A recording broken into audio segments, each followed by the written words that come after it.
គូព្រេងព្រឹត្តកោស្លាកែតឆ្នាំ2026ជំរាបសួរបងប្អូនទាំងអស់គ្នាថ្ងៃនេះខ្ញុំមានអារម្មណ៍សប្បាយចិត្តនិងរីករាយណាស់ព្រមទាំងមានកិត្តិយសមែនទែនដែលបានចូលរួមក្នុងកម្មវិធីគូព្រេងព្រឹត្តកោស្លាកែតឆ្នាំ2026នេះនាងខ្ញុំឈ្មោះពេជ្រចរណៃជាអសតការី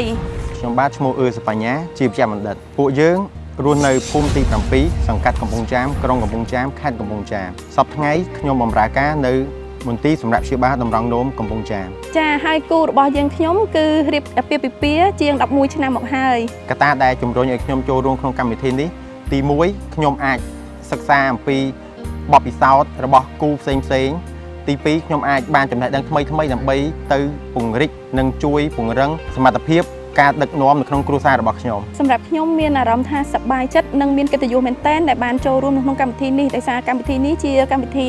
ដ៏ល្អឯកមួយសម្រាប់ប្រទេសកម្ពុជាយើងដែលថែរក្សាប្រពៃណីទំនៀមទម្លាប់ហើយផ្គួបផ្សំជួយជំរុញឲ្យគូស្វាមីភរិយាគាត់ថែទាំគ្នាស្រឡាញ់គ្នានិងរស់នៅជាមួយគ្នាដល់ចាស់ព្រឹទ្ធចាស់ព្រេងចំពោះបញ្ហានៅក្នុងគ្រួសារបើសិនបើយើងមានបញ្ហាកើតឡើងឬក៏មានទំនាស់មិនចុះសម្រុងគ្នាអីអញ្ចឹងពួកយើងតែងតែដោះស្រាយគ្នាដោយសន្តិវិធីអាចនិយាយបានថាគាត់អំណត់ដែរពេលយើងមានបញ្ហាអីចឹងគាត់អត់សូវច្រឡោតខឹងអីប្រេះផ្ដាស់ទេគាត់អត់ធ្មត់ច្រើនសម្រាប់បំណងប្រាថ្នារបស់ពួកខ្ញុំគឺខ្ញុំចង់បានក្រុមគ្រួសារមួយដែលមានមូលដ្ឋានគ្រឹះរឹងមាំជាគ្រួសារមួយដែលកើតឡើងដោយក្តីស្រឡាញ់ការយោគយល់អធ្យាស្រ័យគ្នាទៅវិញទៅមកហើយពួកយើងតែងតែជួយគាំទ្រគ្នាទៅវិញទៅមកទ្រទ្រង់នៅគំនិតរបស់ពួកយើងម្នាក់ៗអញ្ចឹងខ្ញុំសង្ឃឹមថាពួកខ្ញុំនឹងទទួលបានក្រុមគ្រួសារមួយដែលមានភាពកក់ក្ដៅមានអារម្មណ៍ដែលមានសុវត្ថិភាពហើយកូនរបស់ខ្ញុំនឹងលូតលាស់ដោយភាពល្អប្រសើរគូស្វាមីភរិយាគឺជាប្តីប្រពន្ធដែលបានរៀបការជាមួយគ្នាស្របច្បាប់ឬតាមប្រពៃណីសារៈសំខាន់នៃស្វាមីភរិយាមិនត្រឹមតែជាការរៀបការតែប៉ុណ្ណោះទេប៉ុន្តែគឺជាការស្វែងយល់ចិត្តគ្នានិងការយោគយល់គ្នាទៅវិញទៅមកមួយវិញទៀតសេចក្តីស្នេហាគឺជាការស្រឡាញ់ទៅលើអ្វីមួយឬនរណាម្នាក់យ៉ាងជ្រាលជ្រៅហើយមានភាពអាណិតអាសូរសេចក្តីមេត្តាករុណាចំពោះគ្នាយោគយល់គ្នាទៅវិញទៅមកសារៈសំខាន់នៃសេចក្តីស្នេហាមិនមែនគ្រាន់តែជាការស្រឡាញ់គ្នាទេប៉ុន្តែគឺជាអកប្បកិរិយានៃការប្រព្រឹត្ត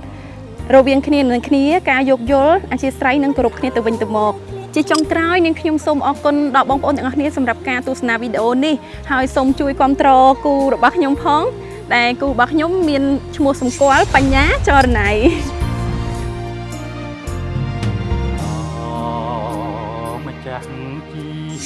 គូព្រេងព្រឹត្តកោស្លាកែតរក្សាស្នេហ៍អមតៈកម្មវិធីនេះផលិតដោយដាវីត្រាមេឌៀឧបត្ថម្ភធំដោយកោស្លាកែតស្ទូឌីយោរមណីយដ្ឋាននិងស្ទូឌីយោវប្បធម៌ធម្មជាតិសហការឧបត្ថម្ភដោយផ្សារ Shop and Luck $1 ទទួលស្គាល់ជាផ្លូវការដោយក្រសួងព័ត៌មានគាំទ្រដោយក្រសួងវប្បធម៌និងវិចិត្រសិល្បៈ